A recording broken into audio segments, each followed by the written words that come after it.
Hello, everyone. This is Asbed Bedrossian, And this is Hovik Manucharyan. and we are doing a daily touch base with Gev Iskajyan on the latest conditions during the Artsakh Blockade.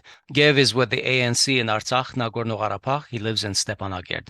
Hey, Gev, how are you doing? Hello, hello. Good. Glad to be on, guys. Gev, we talk all the time. We thought maybe just doing a touch base for everyone to hear what's going on a daily basis. Yesterday, we heard about food rations, the electric line damage that Azerbaijan is not allowing repairs for.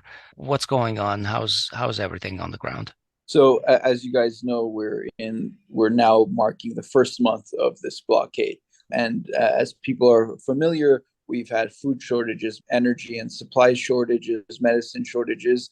That has been due to the blockade, the road being cut off. As you just mentioned, things get compounded and they become exponentially worse with the weather conditions that we have. So yesterday, one of the power lines that goes through now occupied territory near the Lachin corridor, Mm-hmm. close to Aghavnu, it actually went down due to weather conditions. However, the government here has asked for permission to go and fix that line because so many folks here, so much of the populace relies on that energy, and the energy grid here is especially affected during winter months because not only do we have power lines going down due to the snow, we have everybody using the grid for light. Many people use it for their heating systems, so all of that gets overwhelmed. I can tell you that the request to fix that down power line has been rejected today.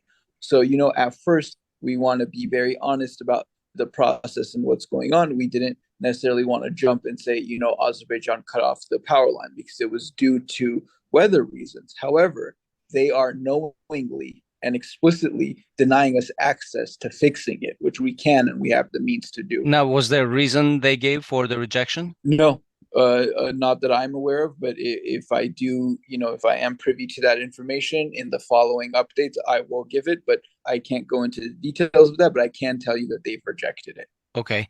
What's the situation with the food rations? If you go to the store, can you buy anything you want? Is there everything you want? So to give it context, I'll say that the first few weeks you see packaged goods, certain brand products dwindling, right? Mm-hmm. The third, fourth week, you see some of the bulk items like macaroni products and certain types of bread and all of those things dwindling. Now we're at a point that I can tell you when I go to the stores in Stepanakert, everything is being rationed out because we rely on the food sources here on the ground, and those are finite. So, as an anecdotal example, I can say that when you go and ask for cheese before you can buy a kilo or whatever, now every store is allocated a certain amount, and you see them opening it up and cutting it up and giving it to folks in small pieces. Furthermore, I can say that one of the only things left here, and this is due to some of the humanitarian aid that's been sent, we are now dealing with not a lack of brand products, but we're dealing with people scooping up in pounds and kilos certain things at the stores. So flour, very base food necessity, flour, salt, sugar, all of those things that I'm a diasporan, we take that for granted. You go into a store and that's on the furthest section of your mind to ever think about that. But we're at a place we don't have packaged goods, fruits, vegetables, but even the most base food supplies like flour, bread, sugar, all that kind of stuff. Even in the diaspora, we got a feel for shortage behavior during the pandemic. Yeah. Yeah. How's the weather? Is the weather extreme or are you guys doing well? Is there a lot of snow? The snow is beautiful here, but unfortunately, besides the visuals, it creates a lot of problems for us in terms of transportation, car maintenance, those types of things that we don't even fully consider all the time become more difficult. I can tell you that because of the weather, like I mentioned previously, so many more people are using the electric grid. So now we have rolling blackouts. So every section of Stepanakert, this started yesterday, every section of Stepanakert has a cutoff time. So for about 2-3 hours every day where we go completely dark. And unfortunately, for those rolling blackouts, they start after like 4 o'clock and don't end until like midnight. So it's the hours that the grid is most used, but it's also the hours that we need it the most. Like I can tell you guys that yesterday I was in my office working on something. I had to leave my office because in the area that I'm at, there's a 2-hour shortage. Go back to where I live, use the electricity there. And then when the rolling blackout hit that area, I had to go somewhere else.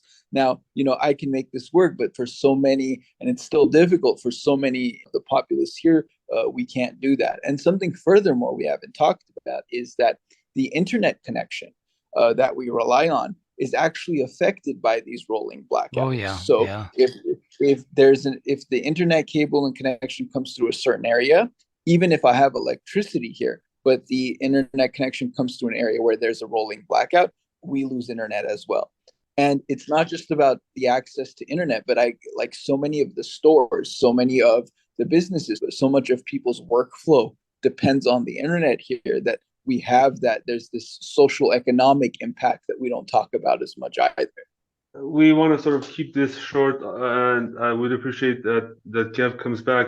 The only thing that keeps going through my mind with these power outages and the communication problems is that this government, both governments, knew full and well this was a threat and this might happen. Our governments.